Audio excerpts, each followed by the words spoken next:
എല്ലാ സിനിമയും ഞങ്ങളും കാണുന്നുണ്ട്. ഞങ്ങൾക്ക് എതിർപ്പില്ല. നിങ്ങളിവിടെ കാണത്തില്ല, അതിന്റെ ആവശ്യമില്ല. നമുക്ക് ആവശ്യമില്ല. സന്തോഷപ്പെട്ട സിനിമ കാണില്ലേ? കാണത്തില്ല. കോമാളിയുടെ സിനിമ ഞങ്ങൾക്ക് കാണേണ്ട ആവശ്യമില്ല. ഇത് ആരൊക്കെ എന്ത് പറഞ്ഞാലും ശരിയെന്നെ കാണത്തില്ല തന്നെ. അതിന്റെ സൂപ്പർ സ്റ്റാർ എന്ന് പറഞ്ഞു സന്തോഷ് ഇവിടുന്ന് സിറ്റി വരെ നടന്നു പോകാമെങ്കിൽ താങ്കൾ ഒരു സൂപ്പർ സ്റ്റാർ നിങ്ങൾ അംഗീകരിക്കും. അംഗീകരിക്കൂല. നടന്നു പോകണം. ഇപ്പൊ മമ്മൂക്കാരുടെ ആവശ്യമുണ്ട്. ജീവിതത്തിൽ നിന്ന് ആരാധന ഇഷ്ടം കൊണ്ട് വരും. പക്ഷെ സന്തോഷമാണ് ഇഷ്ടം കൊണ്ടല്ല വരുന്നത്. അങ്ങനെ ഹരാസ് ചെയ്യാൻ മാത്രം തെറ്റ് അദ്ദേഹം ചെയ്തിട്ടില്ല.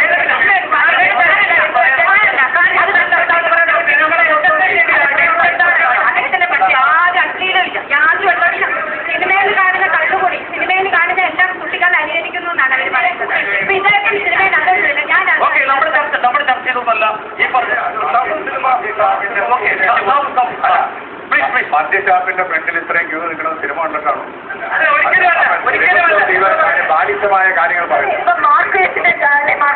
ലോകത്തിലെ വിശ്വത്തിലെ കഥകളിലെല്ലാം തന്നെ ചിലപ്പോൾ സെക്സ് മദ്യപിക്കുന്നത് സിഗരറ്റ് വലിക്കുന്നതിനെ കുറിച്ചുണ്ടാവും. നേച്ചർ വൈൻസ് ഇറക്കിയാലും അതിൻ്റെ ഒരു ഭംഗിയുണ്ട്, രസമുണ്ട്, അതൊക്കെ തന്നെയാണ്. പക്ഷെ ഇയാൾ പറഞ്ഞതുപോലെ ഇതാണ് വിശ്വത്തിലെ കല എന്ന് പറയാൻ പറ്റില്ല. കലയ്ക്ക് വേറെ അർത്ഥമുണ്ട്. സന്തോഷ് പണ്ഡിറ്റ് ഞാൻ പറഞ്ഞില്ല, പ്രൈമറി സ്റ്റെപ്പില്ല. എനിക്ക് രണ്ടാമത്തെ എനിക്ക് ഇതുമായി ബന്ധപ്പെട്ട കാര്യങ്ങൾ എനിക്ക് ചെയ്യാൻ പറ്റുന്ന ഒരു കോൺഫിഡൻസ്. ഞാൻ എല്ലാവരോടും പറഞ്ഞു എനിക്കറിയാവുന്ന രീതിയിൽ കാര്യങ്ങൾക്ക് ഒന്ന് പൈസ ഉണ്ടാക്കാൻ. രണ്ട്, എനിക്കറിയാവുന്ന കാര്യങ്ങൾ എന്റേതായ രീതിയിൽ ഞാൻ ചെയ്തു നോക്കി. മൂന്ന് പ്രശസ്തി ബാറ്ററി കിട്ടുമെന്ന് കരുതി.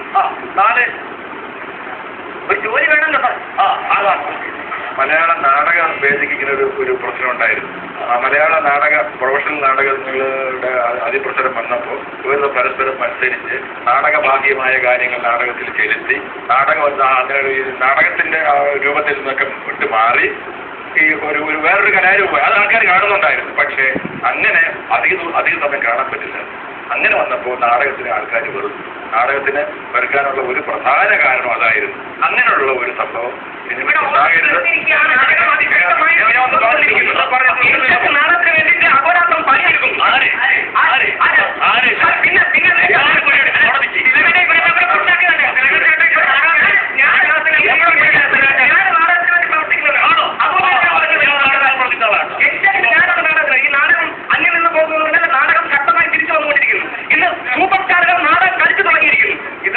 വൈകൃതങ്ങൾ ആത്യന്തികമായിട്ട് മലയാളം സിനിമയെയും ആസ്വാദനത്തെ നടത്തുന്നു. തീർച്ചയായിട്ടും ബാധിക്കും. അത് ചർച്ചയില്ല. അങ്ങനെ ഇപ്പൊ ഈ പറഞ്ഞു കേട്ടത് ഇപ്പൊ അവരൊക്കെ പറയുന്നത് ശരിയാണെങ്കിൽ അങ്ങനെയുള്ള വൈകൃതങ്ങളാണെങ്കിൽ ആ വൈകൃതങ്ങൾ തീർച്ചയായിട്ടും സിനിമയെ ഭാവിയിൽ ബാധിച്ചിരിക്കും.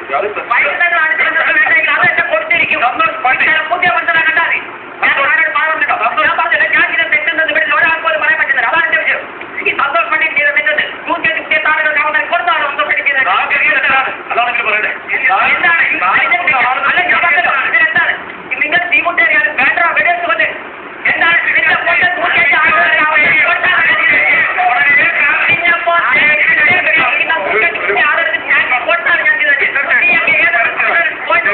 എന്ത് അവസരമാണ് നിങ്ങൾക്ക് തരാൻ പോകുന്നത്? അവസരം കൊടുത്തിട്ട് പോയാൽ ചോദ്യമുണ്ട്. ഈ സന്തോഷിൽ നിന്ന് ഇവിടെ ഇരിക്കുന്ന സിനിമാ പ്രവർത്തകർ എന്ത് പാഠമാണ് പഠിച്ചത്?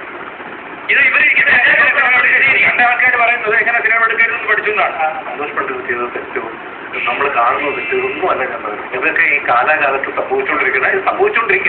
നല്ല സിനിമകളും നല്ല പ്രതിഭകളും ഇനിയും വരും. നല്ല സിനിമകൾ തിയേറ്ററിൽ വരികയും ചെയ്യും.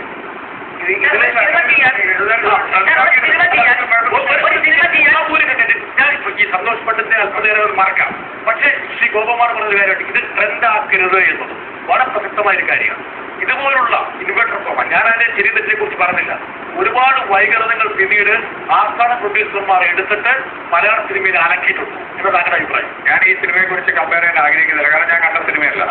പക്ഷെ മലയാള സിനിമയിൽ നല്ല തിരക്കഥ ഉണ്ടാവാത്തത് തന്നെയാണ് മലയാള സിനിമയുടെ ശാപം. നമുക്ക് ഒരിക്കലും ടെക്നിക്കലി നമുക്ക് തമിഴായിട്ടോ തെലുങ്കായിട്ടോ ഹിന്ദിയായിട്ടോ കോമ്പീറ്റ് ചെയ്യാൻ പറ്റൂല. അവരുടെ കോസ്റ്റും അവരുടെ മാർക്കറ്റും വളരെ വലുതാണ്.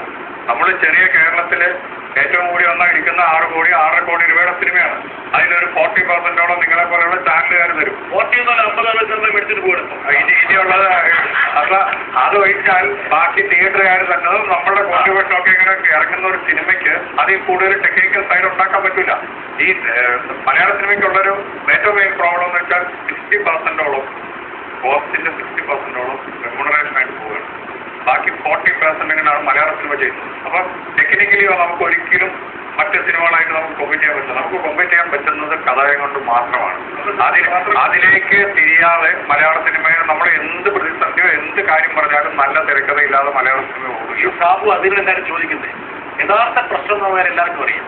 ഈ പ്രശ്നം പരിഹരിക്കാതെ നിങ്ങൾ സംഘടനകൾ നിങ്ങളുടെ സ്ഥാപിതാലക്ഷ്യങ്ങൾ സംരക്ഷിക്കാൻ വേണ്ടി നടത്തുന്ന ഈ സമര കോലാഹലത്തെ കുറിച്ചാണ് പ്രേക്ഷകർക്ക് ആശങ്ക.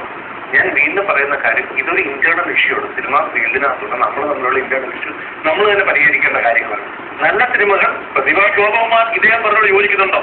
നമ്മൾ തന്നെ പരിഹരിക്കണം എന്ന് പറയുന്നതിനോട് ഞാൻ യോജിക്കുന്നു. പരിഹരിക്കും എന്നുള്ളതാണ്.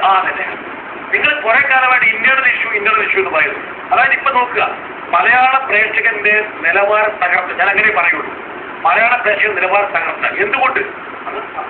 ണ്ടല്ലോ നല്ല പ്രതിഭകൾ വരാത്തതല്ലേ. പ്രതിഭകൾ നല്ല സിനിമ ഇല്ലാത്തതുകൊണ്ട് അവരെ ഫീഡ് ചെയ്ത് നിലവാരം താഴേക്ക് വന്നു. നല്ല സിനിമകൾ ഇല്ലാന്നെങ്കിലും ഇവിടെ നല്ല സിനിമകൾ ആസ്വദിച്ചുകൊണ്ടിരുന്ന ഒരുപാട് ചെറുപ്പക്കാരെ, ഞാൻ തെറ്റ് പറയുന്നില്ല ശരിയും പറയുന്നില്ല, സന്തോഷപ്പെട്ടിട്ട് സിനിമ കാണാൻ വേണ്ടി തിയേറ്ററിൽ മുമ്പിൽ ചോദിക്കുന്നു. ആരുടെ കുഴപ്പമാണ്? അത് നല്ല സിനിമ കാണാൻ വേണ്ടി ആരുടെ കുഴപ്പമാണ്? ഞാൻ പറയുന്നത് നല്ല സിനിമ കാണാൻ വേണ്ടിയിട്ടല്ല. ആ സിനിമയ്ക്ക് അങ്ങനെ ഒരു മൈലേജ് കിട്ടി, അത് എക്സ്പ്ലോർ ചെയ്യാൻ വേണ്ടിയാണ് ആൾക്കാർ പോകുന്നത്. ഞാൻ സാറിനോട് ചോദിച്ചത്, ഇതിന് വളരെ ശോചനീയമായ പല കാര്യങ്ങളും കാണാൻ ആൾക്കാർ പോകുന്നുണ്ട്. അതൊരു നല്ല പ്രവണതയാണോ? അല്ല, എന്റർടൈൻമെന്റ് ആണ്. സമ്മതിച്ചു കൊടുക്കും, സന്തോഷപ്പെട്ടിട്ട് അതൊരു എന്റർടൈൻമെന്റ് ആക്കി നന്നായി കിട്ടിക്കുന്നത്. എന്ന് പറഞ്ഞാൽ നല്ല സിനിമകൾ അവിടെ നിന്നല്ല. നല്ല സിനിമകൾ ഇനിയും വരും. പണിപ്പുരയിൽ എപ്പോഴും യങ്സ്റ്റേഴ്സ് സ്കൂളിൽ പഠിക്കുന്ന പിള്ളേർ മുതൽ ഇപ്പോഴും സിനിമ തിരക്കഥകൾ എഴുതിയും നല്ല രീതിയിൽ വന്നുകൊണ്ടിരിക്കുകയാണ്. നിങ്ങൾ അതിനെ കാണാതെ പറയുമ്പോൾ ഇപ്പൊ നിലവിൽ സിനിമകളില്ലേ ചോദിക്കും.